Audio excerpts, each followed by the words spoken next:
Vamos à nossa prece para passarmos para a nossa irmã Sueli, que a palestra é dela. Né, Sueli, não é minha não. É isso. Deus, querido Pai, agradecidos estamos por mais essa tarde, por mais esta oportunidade. Que possamos aproveitar o tema de hoje, procurarmos entender e ampliar os nossos conhecimentos à luz da doutrina espírita. Obrigada, Senhor. Graças a Deus e que assim seja. E com vocês, Celi. E vamos nós, né, Celi? Uma boa tarde a todos. Vamos dar sequência aí ao nosso estudo sobre lei divina e natural. Nós paramos nessa aqui quando só lemos, né? A gente não desenvolveu. Então vamos ao entendimento dessa questão aí que Kardec fez aos espíritos, ó. O que as leis divinas abrangem? Referem-se a mais do que a conduta moral? A gente tem um pouco dessa dúvida às vezes. A gente acha que a dimensão espiritual, que o nosso anjo da guarda, que Deus, Jesus, todos os bons espíritos só nos ajudam na parte material. Mas isso não procede. E Kardec fez essa pergunta ao seu guia espiritual sem saber que era Jesus. Ele fez essa pergunta ao Espírito da Verdade. Ele perguntou que se, né, no caso, logo no início da codificação, se ele ia também receber ajuda na parte material, ajuda nas coisas aqui deste mundo, ou se apenas a ajuda dos espíritos chegaria a ele e a todos nós somente na parte espiritual, ou se abrangeria também a parte material. E o Espírito da Verdade respondeu para ele, falou assim: não te ajudar de todas as formas seria não te amar. Isso está na Revista Espírita, esse diálogo aí que ele teve com o Espírito Protetor. Não te ajudar em tudo seria não te amar. Então, a mesma coisa com a lei divina e natural. Ela abrange tanto a parte material quanto a parte espiritual. Tá aqui, ó. Todas as da natureza são leis divinas, pois que Deus é o autor de tudo. O sábio estuda as leis da matéria e o homem de bem estuda e pratica as da alma. Então é interessante esse E aqui, fazendo essa adição aqui, porque o sábio estuda as leis da matéria, o homem de bem estuda, quer dizer, as leis da matéria e pratica as da alma. Então, nesse caso, nós temos aí que fazer essa junção. Não é que a lei só vai abranger a parte espiritual. O sábio, ele estuda as leis da matéria. Ele é um cientista, ele quer conhecer, mas ele pode até nem se preocupar com a aplicação dessas leis na parte moral. Principalmente, se ele for ateu ou se ele achar que tudo veio do nada. É quase que impossível isso hoje, porque está provado pela ciência que o universo ele foi pensado, ele foi planejado, ele foi criado e ele é mantido pelos cálculos matemáticos, que eles chegaram a essa conclusão pelos cálculos matemáticos, e eu já trouxe essa matéria para cá. Então hoje não tem mais nenhum sábio, nenhum cientista achando que o universo surgiu do nada, porque eles já chegaram à conclusão que o nada pode criar, não é? Que o universo não é fruto do acaso, porque ele tem causa. esse acaso, o A, nega a causa. Por isso que eles já chegaram à conclusão que, já que ele tem causa, ele não pode surgir do acaso, daquilo que não tem causa. Então isso aí já morreu, né? Mas o homem de bem não é o homem em si só, o homem, é o homem de bem, é aquele que já entendeu. Esse aí, ele estuda essas leis e as pratica. Então, quando a gente vai pegando as respostas que os espíritos dão, é importante que a gente entenda essas colocações que eles fizeram. E Kardec, sabiamente, colocou muito bem, como linguista que era, né? Então, ele entendia muito bem disso, ele era professor de língua no liceu, então, realmente, ele era a pessoa indicada. Então, elas abrangem tudo, todas as leis físicas e as leis espirituais, né? Todas elas. Aí, nessa 617, Kardec continua nela. É dado ao homem aprofundar umas e outras. Umas é outras. Continua a adição. Né? Não está perguntando é dado uma ou outra, não, umas e outras, tirou a alternativa, né? Agora juntou aí as coisas, olha só. Sim, mas uma só existência não lhe é suficiente para isso. Realmente, se a gente for pensar, a nossa existência, ela é muito pequena, para que nós pudéssemos abranger, para que a gente possa abranger todas as leis. E isso numa vida longa. Digamos aí, nós estamos numa média de vida de 76 anos, mais ou menos. Uns passam muito disso, outros não chegam nem perto. Né? Então, claro que uma vida só seria imprópria, não haveria condições de uma pessoa, numa vida só, abranger e se aprofundar em todas as leis físicas e todas as leis morais. Então, é insuficiente esse tempo. Aí há uma necessidade da reencarnação. Entre as leis divinas, umas regulam o movimento e as relações da matéria bruta. A matéria inorgânica, matéria bruta, né?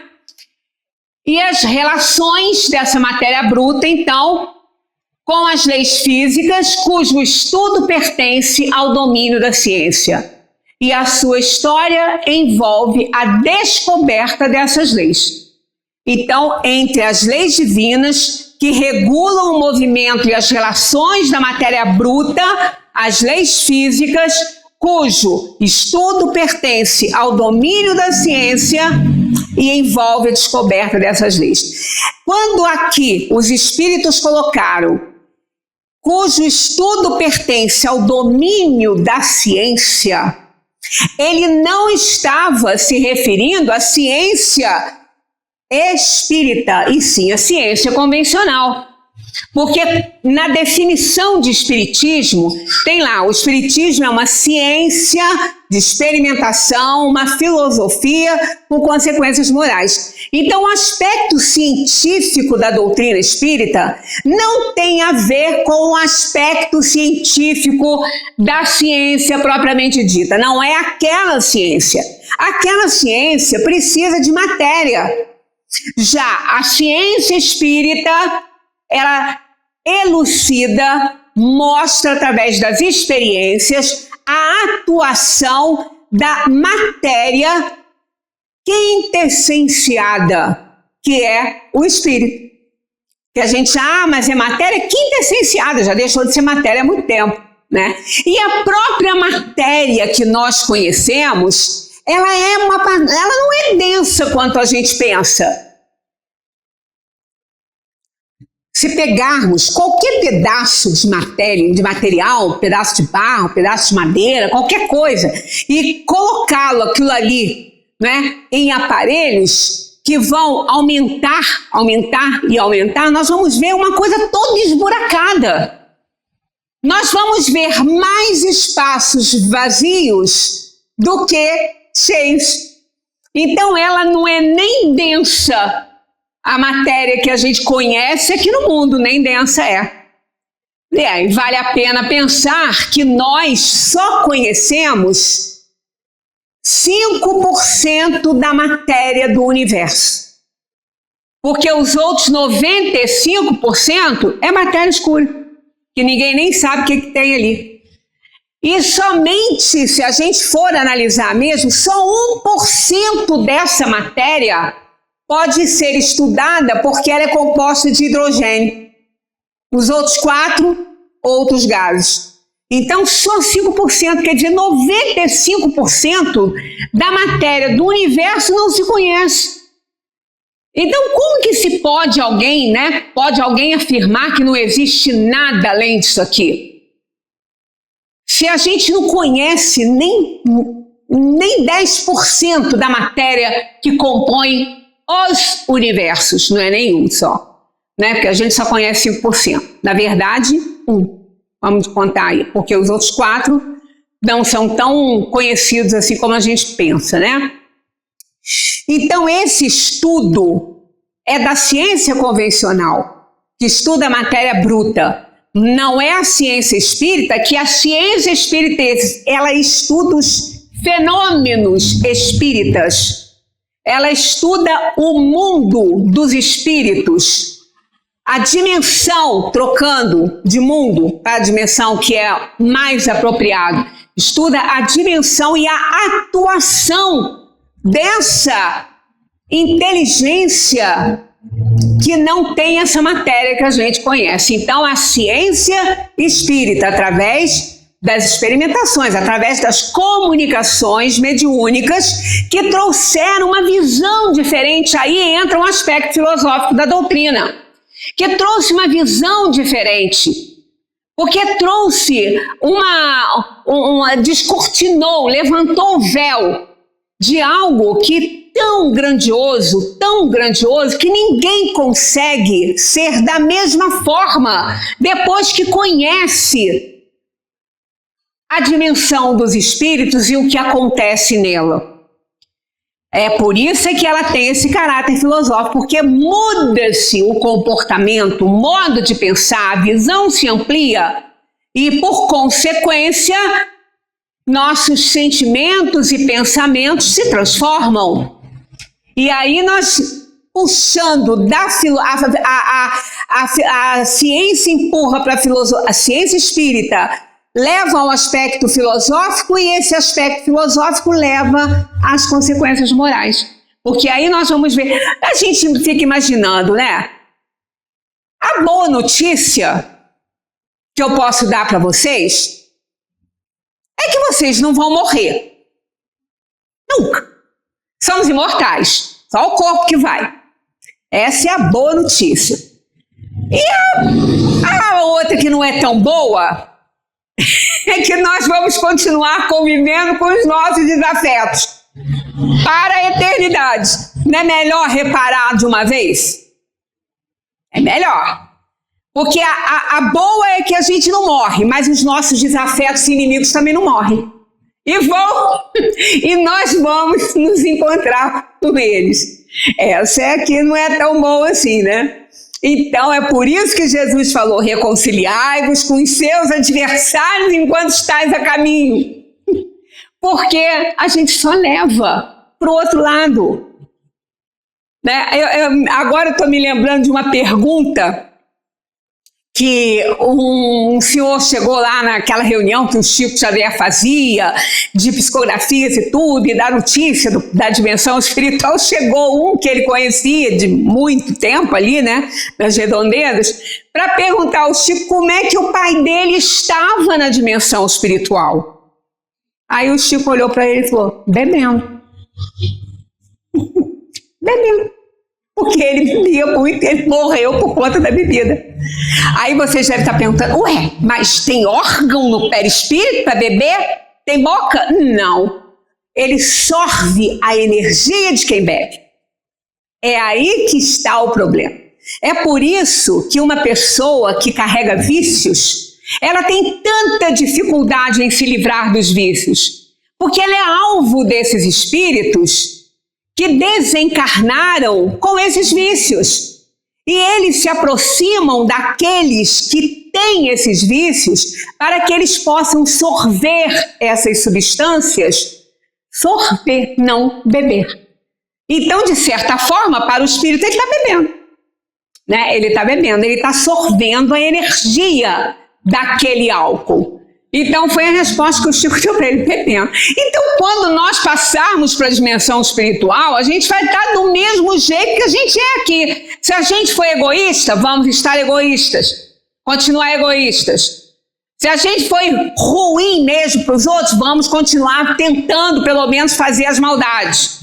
Aproximando-nos, né, daquelas outras mentes desalinhadas como a nossa. Ah, mas então não aprende, mas ele vai ter que estudar, ele vai ter que reconhecer seus erros para poder aprender. Enquanto isso não acontecer, ele vai continuar fazendo as mesmas coisas que fazia aqui. Porque só perdeu o corpo. E o corpo fazia o que o espírito mandava. Se eu me sentar nessa cadeira aqui, o meu corpo sozinho não vai levantar, não. Eu vou ter que dar ordem para ele levantar. Eu que sou dona, pelo menos nesta encarnação desse corpo, dessas células. E eu vou mandar através da circulação sanguínea, porque o trajeto do sangue, da circulação sanguínea, é o trajeto das energias do perispírito. É o perispírito que aciona o sistema nervoso através desse trajeto que ele faz, até para manifestar os pensamentos que são da alma, mas que se materializam no corpo. Então, eles não vão direto para o neurônio. Eu achei isso muito interessante quando eu ouvi isso do Dr. Sérgio Felipe. Né? Não são os neurônios primeiros que são afetados pelos nossos pensamentos, e sim a matéria mental, os fluidos do perispírito, que vão acionar os filamentos nervosos e vão abrir campo para os neurônios trabalharem, aí sim executarem os nossos pensamentos. Então, nós é que comandamos, nós é que mandamos nessa barraca aí, somos nós. Somos os donos, pelo menos enquanto estamos encarnados. Então, eu preciso desse corpo, não é? Eu preciso dele para poder fazer o meu trabalho aqui na Terra. Então, a gente tem aí relações muito estreitas, né, com nós mesmos dentro dessa questão das leis morais. Então, ela é de domínio da ciência tradicional às leis físicas e envolve a descoberta dessas leis e sua história, né? Aí a gente tem aqui um exemplo disso, tá aí, ó. Procurando explicar os movimentos dos astros ou o fato de retornarem ao solo os objetos atirados ao alto, Isaac Newton escreveu: matéria atrai matéria na razão direta de suas massas e na razão inversa do quadrado das distâncias que os separa. Enunciava um dos princípios fundamentais da física, a lei da gravitação universal. Olha aí, lei da gravitação universal para todos os universos. Isso é uma lei universal, é uma lei, e se é lei é para todos. É para todos, é uma lei. Para todos os universos. Então, isso é uma lei física. Né? Matéria atrai matéria na razão direta das massas e na razão inversa do quadrado das distâncias que as separa. Olha só. Trazendo isso para a parte espiritual, os nossos sentimentos, os nossos pensamentos atraem outros pensamentos iguais. Aí é que está a nossa responsabilidade ao pensar que nós estamos conectados com o universo. Estamos conectados com o universo. Os nossos pensamentos são levados pelo fluido cósmico. Nós estamos imersos nesse fluido cósmico, com os peixes dentro do mar. né? Então são eles que levam. Quer dizer, essas leis são universais, elas são para todos, são leis. A própria Terra, com seus sistemas ecológicos, geológicos, climáticos, hidrográficos, é um imenso organismo orientado por leis naturais que sustentam a vida. E cada vez mais os cientistas vão se compenetrando da imperiosa necessidade de respeitar a natureza, que sempre reagirá aos abusos do homem com males variados, resultantes do chamado desequilíbrio ecológico. E nós estamos, pelo menos nas últimas semanas aí, nos últimos dias, sofrendo essa situação aqui na pele, esse calor intenso, que nunca se viu tão alta temperatura, nunca teve tão quente, né? Nós estamos sofrendo os efeitos negativos daquilo que nós provocamos à natureza, e ela reage. E os cientistas estão tendo a certeza disso. As geleiras estão se derretendo e por conta disso vai haver inundação, lógico, porque o nível do mar vai subir. Isso tudo por quê? Porque a gente não tem respeito, né? Tá aqui, ó. E cada vez mais os cientistas vão se compenetrando da imperiosa necessidade de respeitar a natureza. Então é essa história. Aí a gente fica perguntando assim, mas que quando alguém tá fazendo bagunça no nosso quintal, né? Sujando, quebrando nossas árvores, nossas plantas, a gente vai lá dar um jeito, né? Toma uma providência, né? Aqui, amigo, esse quintal é meu, você não vai fazer bagunça aqui não. Aqui não. Aí a gente fica se perguntando, mas por que Deus então não está fazendo? Não está tomando essa providência?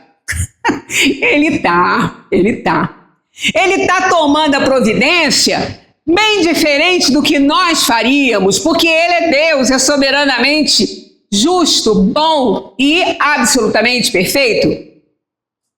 Ele está deixando que nós próprios soframos os efeitos dos males que nós provocamos.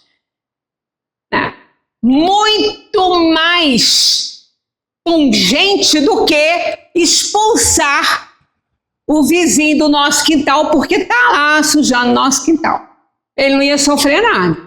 Agora, se nós pegarmos aquele vizinho que está lá, que devastou nosso quintal e fizer com que ele repare o quintal, que ele plante novamente as árvores, que ele limpe tudo, aí é outra história. Mas normalmente a gente, né, não é dessa maneira que a gente age. E Deus está por conta, está vendo. E nada acontece sem que seja, né, do conhecimento dele. Então aí ele vai deixando, até que a gente sofra de uma forma que a gente não consiga mais reverter. E aí? Aí cada um vai responder pelo que fez, não é? Então isso aí mais uma vez, a gente faz alusão à parábola do filho pródigo. Deixou, ele foi, fez tudo que ele quis. O pai poderia impedir? Poderia, como Deus também poderia impedir que isso tudo acontecesse no seu quintal. Mas quem é que usa esse quintal? Somos nós. Então ele deixa que nós soframos as consequências do mau uso, da administração indevida desse quintal. Aí a hora que nós entendermos, através das dores e sofrimentos de tudo que está acontecendo, e isso está só começando, não se assustem nem se preocupem, mas está só começando, porque a terra vai cobrar o preço. Já começou e vai cobrar, e bem alto, no nível do que ela recebeu. Aí, se ela cobrar no nível que ela recebeu, aí, amigo, nós vamos passar maus pedaços, sem dúvida. As outras leis dizem respeito especialmente ao homem considerado em si mesmo e nas suas relações com Deus e com seus semelhantes. Contém as regras da vida do corpo, bem como as da vida da alma. São as leis morais.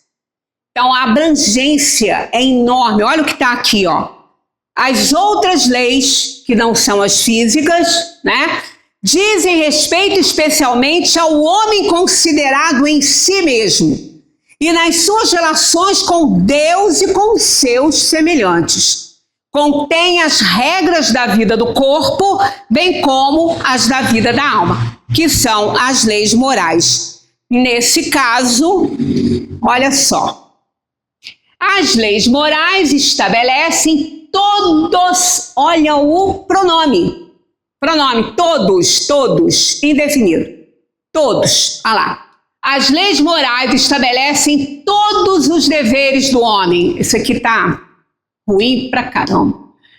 Para com Deus, para consigo mesmo e para com o próximo. Olha aí, hein? Para que serve, né, as leis morais? Lá, bonitinho lá, escritinho lá, né? Pois é. Ah, mas eu posso muito bem não ler essas leis, né? Eu posso não pegar e não... Eu nem decorei, né, os 10 mandamentos. Para que eu quero? Não vou ler nada. Ah, meu amigo, mas aonde que Deus colocou essas leis? Né? Aonde? A gente chega lá. Então, as leis morais, elas estabelecem esses todos os deveres do homem. Todos. Olha, não fica um de fora. Todos. Para com Deus. Olha, Ele nos deu a vida. Ele nos deu a oportunidade. Ele nos criou simples e ignorantes, mas colocou em nós o maior dos presentes, que é a liberdade de escolher a própria evolução, de escolher a felicidade, de escolher a alegria, porque o mal não foi criado por ele. O mal existe pelo mau uso desse livre-arbítrio. Eu preciso fazer escolhas deselegantes para poder sofrer e desenvolver o mal em mim. Do contrário, eu não deveria desenvolver. Então, Deus nos deu de presente nós somos os seres, nós podemos dizer que somos a cereja do bolo da criação. Olha a responsabilidade nossa. Olha as nossas relações, os nossos deveres para com o Criador. Porque nós somos a cereja do bolo da criação. Os seres mais importantes, por quê? Porque foi nessa criação do espírito simples e ignorante, que Deus colocou a sua marca. A sua marca está impressa em nós, nos seres. Deu livre-arbítrio, deixou que fizéssemos a escolha que quiséssemos fazer para adquirir conhecimentos e, por conta da aquisição desses conhecimentos, pudéssemos cada vez mais escolher melhor, desenvolver a moralidade. Então, que presente maior do que esse? Então, nós temos deveres para com Deus, desenvolver isso, crescer diante de Deus, fazer valer esse título de ser a cereja do bolo da criação. Por que a cereja? Porque nenhuma criação conhece Deus, é capaz de conhecer Deus. Os astros são maravilhosos, poderosos, tudo é lindo, maravilhoso, mas nenhum deles tem o conhecimento do Criador. Nenhum deles sabe que existe, que teve um Criador e que tem um mantenedor desta vida. Só o homem sabe disso. Só nós sabemos disso. Só o espírito humano sabe disso. O animal não tem essa consciência e ele está ali na divisa do reino da inteligência superior, mas ele não tem essa consciência, ele não tem. nós temos. Então, nós somos a cereja do bolo da criação de Deus. E é aí que entra esse dever nosso com Deus, fazer valer isso. Trabalharmos pela nossa evolução, pelo nosso desenvolvimento, pelo nosso crescimento, para desenvolver o bem, para elevar o instinto à altura de um progresso que nos permita o amor incondicional, porque essa é a lei dele. Então, esse é um dos deveres para com Deus. Para consigo mesmo. Recebemos um corpo, recebemos uma família, recebemos um local para morar, né? Nós reencarnamos, uma família nos recebeu, um corpo nos foi oferecido pelo material genético dos pais e gerenciado pelo espírito que dele iria se utilizar. Então, o perispírito é que coordena o desenvolvimento desse corpo. É ele que manda nisso. Uma extensão das energias do perispírito vai para o útero da mãe no momento da fecundação. E ali é quanto mais se aproxima da hora do nascimento, né, mais essa extensão vai se estendendo e mais fortalecida dentro do útero materno, fortalecendo aquele corpinho ali que vai servir de instrumento para que esse espírito possa atuar no mundo material, através do seu perispírito.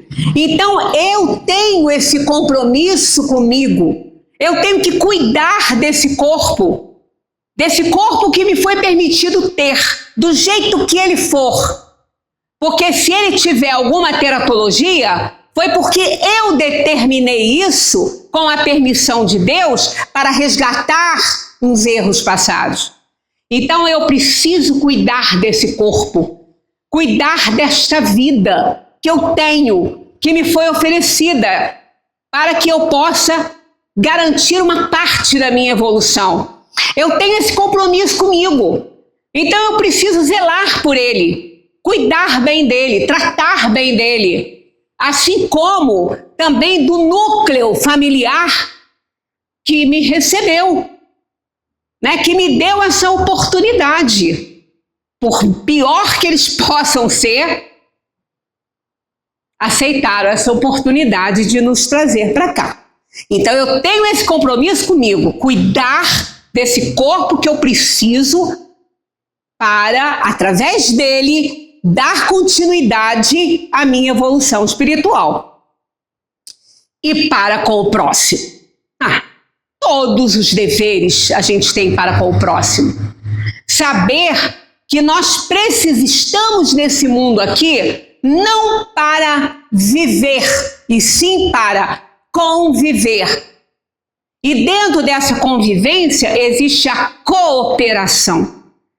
Existe o trabalho coletivo, o trabalho em conjunto, para que a gente possa desenvolver esse amor tão condicional que a gente ainda carrega por conta das nossas paixões inferiores, para que a gente possa dar oportunidade de se elevar essa condição de sentimento, para que ele se torne um sentimento por excelência, que é o amor incondicional.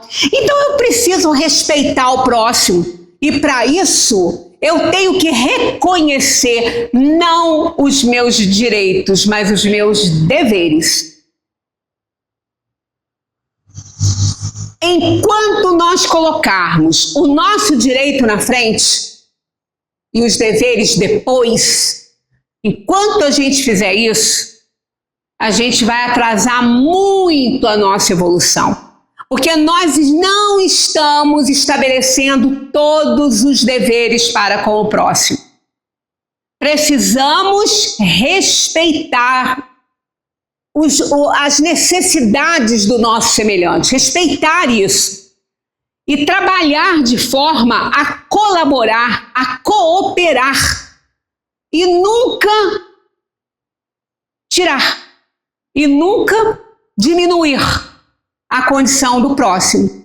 Então, os deveres para com o próximo são muito grandes, muito grandes.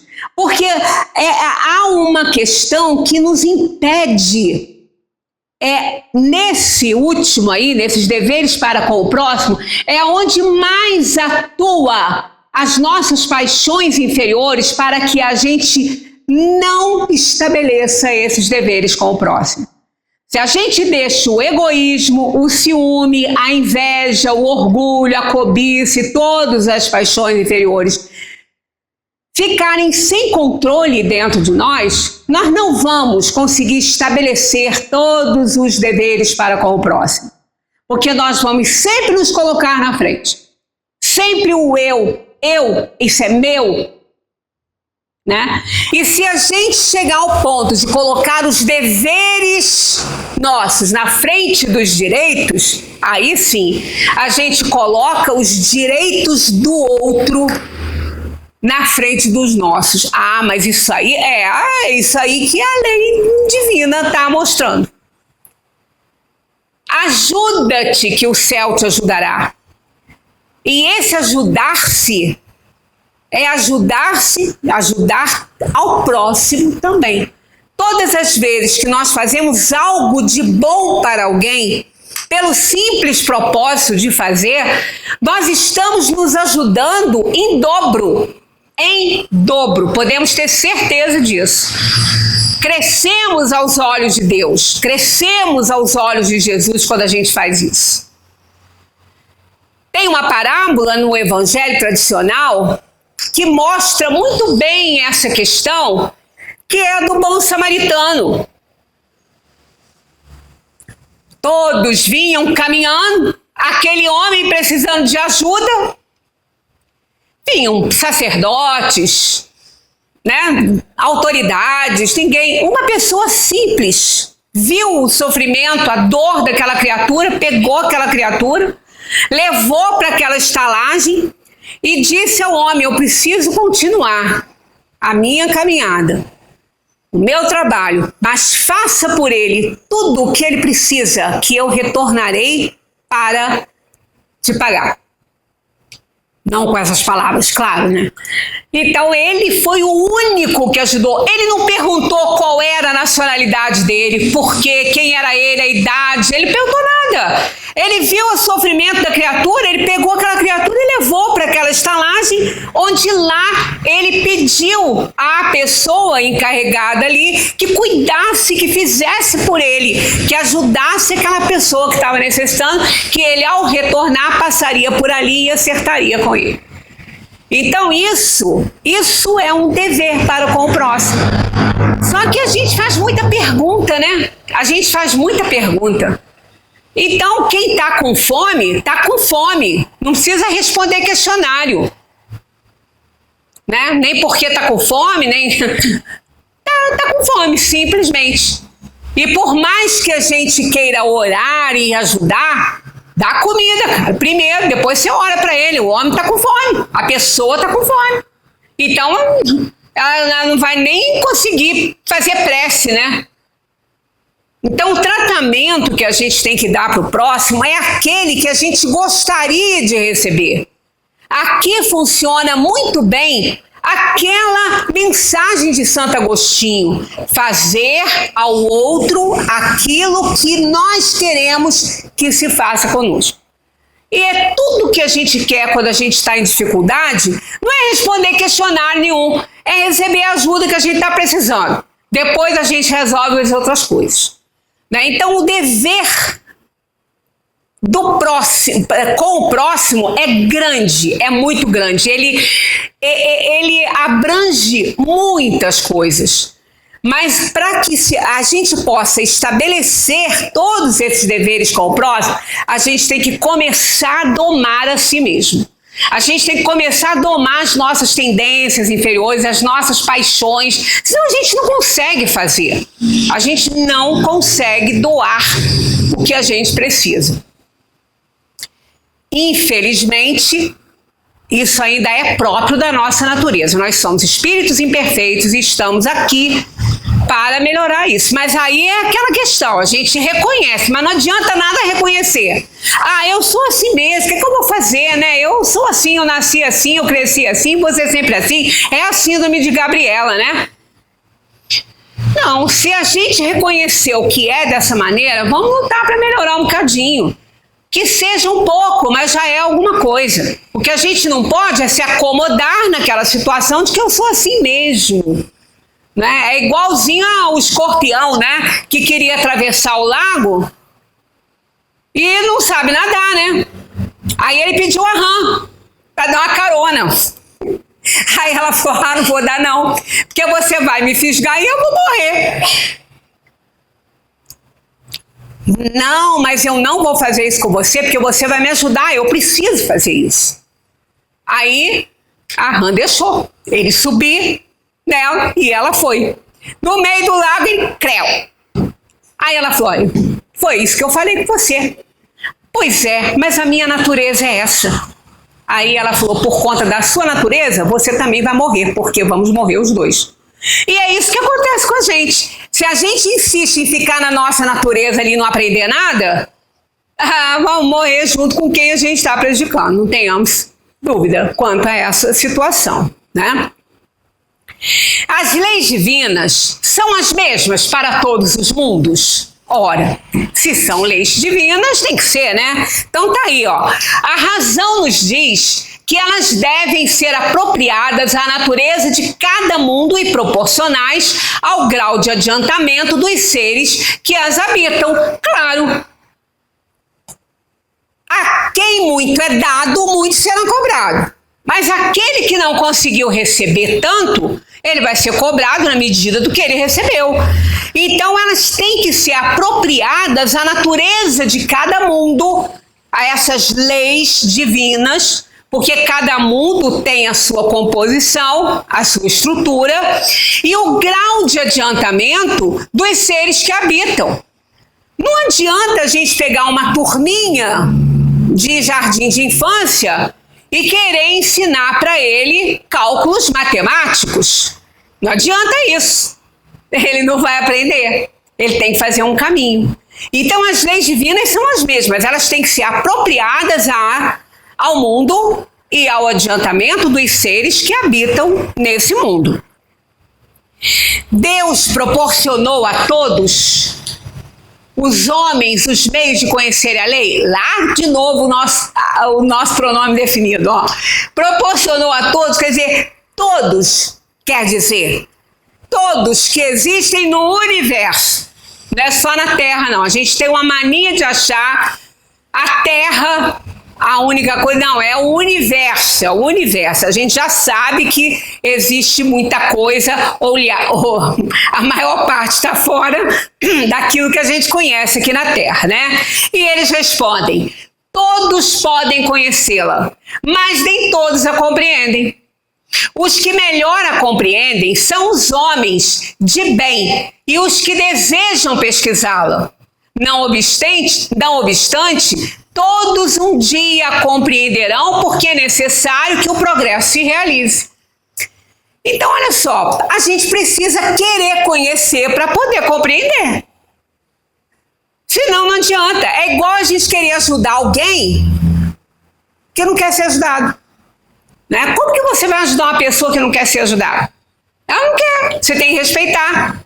Ah, mas não é dever fazer o bem para o próximo? É, mas também tem seu limite. Está lá no Evangelho segundo o Espiritismo, na página sobre o dever, que o dever moral, hein? Não chega nem a ser só o físico, não, o moral também. O dever para com os outros, ele tem início e tem fim. Ele começa quando ameaçando a felicidade de alguém. Ali eu tenho que me recolher. Ali eu tenho que tirar meu time de campo. Eu tenho que colocar o direito do outro na frente dos meus. Mas ele termina no momento em que nós não gostaríamos que ninguém transpusesse com relação a nós. Então é aquele respeito que se tem que ter à escolha do próximo. Ah, então não pode fazer nada? Como? Se você não puder fazer nada ostensivamente, porque ele não quer e você não pode invadir, é igual o espírito protetor. O espírito protetor, a gente tem que pedir ajuda a ele não vai atuar se a gente não pedir. Ué, mas é assim? Por quê? Porque ele é superior. O espírito superior, ele não invade a nossa privacidade. Ele espera que a gente peça, aí ele tudo fará por nós. O inferior entra e faz a festa, quando a gente dá entrada, mas o superior não. Então, se nós temos que respeitar o direito do próximo, de não querer aquela ajuda, então a gente não dá, mas a gente ora. Aí entra o valor da prece, da oração, do carinho, da atenção. Não é deixar de lado, larga para lá. Não. Sempre oferece o sorriso, o abraço, a oportunidade da conversa, mas respeita os limites do próximo. Não obstante, todos um dia compreenderão porque é necessário que a lei do progresso... A lei do progresso é uma lei divina. Nunca que ela vai ser derrogada. Foi, novamente, ao filho pródigo. Ele foi até onde o pai imaginou que ele fosse mesmo, porque conhecia o filho. Como Deus nos conhece. Ele deixa que a gente vá até onde ele sabe que a gente vai voltar. Que a gente vai fazer o caminho de volta. Porque ele nos conhece, ele sabe quem somos. E é essa a necessidade da gente reconhecer os nossos limites também. Então, nós vamos até um ponto, mas como a lei do progresso é uma lei divina, a gente não pode prorrogar indefinidamente o nosso progresso. Kardec comentou assim: a justiça da multiplicidade de encarnações do homem decorre deste princípio, pois a cada nova existência, sua inteligência se torna mais desenvolvida e ele compreende melhor o que é o bem e o que é o mal. Se tudo tivesse de se realizar numa só existência, qual seria a sorte de tantos milhões de seres que morrem diariamente no embrutecimento da selvageria e das trevas da ignorância, sem que deles aprenda o próprio esclarecimento, né? Então Kardec encerra essa polêmica aí da questão, né, da lei ser de alcance a todos, do homem ter que querer saber e conhecer a lei, né, e que numa encarnação só não é possível. Então ele faz essa colocação muito bem acertada aí para concluir esse pensamento. Uma das mais estranhas contradições do comportamento humano está em variadas correntes científicas e filosóficas que negam a existência do Criador, não obstante constatarem que a criação transcende a capacidade humana e que o acaso nada pode criar. É algo como apreciar um relógio sem admitir a existência do relojoeiro. Quando os cientistas começaram a observar a perfeição do universo, eles logo perceberam que o acaso não cria algo assim, né? Então é como, tá aqui, é como apreciar um relógio sem admitir a existência do relojoeiro. Ele não surge ali do nada, né? Ele não sai do nada. Tem que ter alguém que o tenha feito. Eu vou ler isso aqui, mas dá até para a gente encerrar, porque é interessante essa fala de Voltaire. Voltaire, grande filósofo francês do século XVIII, embora irreverente, porque ele era irreverente, ele era assim, levadinho, digamos assim, né? Uma criança levada. Aí ele disse: se Deus não existisse, seria preciso inventá-lo. Diziam que ele era ateu. Ele não. A maneira de Voltaire ver Deus era diferente daquela convencional. Ele via Deus como Spinoza vê Deus, né? E ele então disse isso: se Deus não existisse, seria preciso inventá-lo. Reconhecia que é impossível explicar o universo sem a presença de um ser supremo que o idealizou e o sustenta. Isso ele dizia, né? A gente vai começar a ler aqui, mas nós não vamos desenvolver, porque aqui tem muita coisa para entender. Onde foi que Deus colocou a sua lei? Onde está escrita essa lei? Ali está escrita a doutrina espírita, na Bíblia está escrito lá, né, o Velho Testamento, que pertence aos judeus, né, que foram eles que escreveram o Velho Testamento. Depois veio o Novo Testamento, o Evangelho de Jesus, está lá, a escrita está lá, a lei está lá na palavra. Mas eu posso não querer também ler, né? Lógico. Então, onde Deus ia colocar? Tem até uma historinha dos índios Sioux, que por ocasião do menino virar um caçador, né? Dele fazer a sua transição da infância ali para a adolescência e tudo. Aí eles contavam uma historinha para eles, né? Então conta-se nessa lenda que Deus reuniu todos os animais para confabular com eles, porque eles vieram antes dos homens, né? Nós viemos depois deles. Que nós somos o quê? O espírito é o quê? Vamos relembrar. É o princípio espiritual que passou por todos, foi elaborado em todos os reinos da criação. Então os animais já existiam aqui quando Deus criou o homem. Aí, como é que foi isso? Aí ele conta a história, essa lenda dos índios Sioux, conta que Deus chamou os animais para pegar umas ideias com eles. Aí perguntou que tinha criado um ser, estava criando um ser, mas um ser assim diferente de todos, que faria que muito superior aos seres que já existiam, aos animais, mas que ele daria um tesouro de presente para esta criação. Olha aí a cereja do bolo, né? Ele daria um presente, mas ele não sabia onde queria colocar esse presente. E queria uma opinião dos bichinhos lá, aonde que ia colocar o presente. Aí a águia falou que poderia colocar nas alturas, porque o homem não atingiria nunca a altura que ela conseguia atingir, então ele não encontraria, porque esse tesouro, segundo Deus, não poderia ser encontrado enquanto essa criatura, esse ser, não estivesse maduro o suficiente, não tivesse pronto para receber, para entender esse tesouro.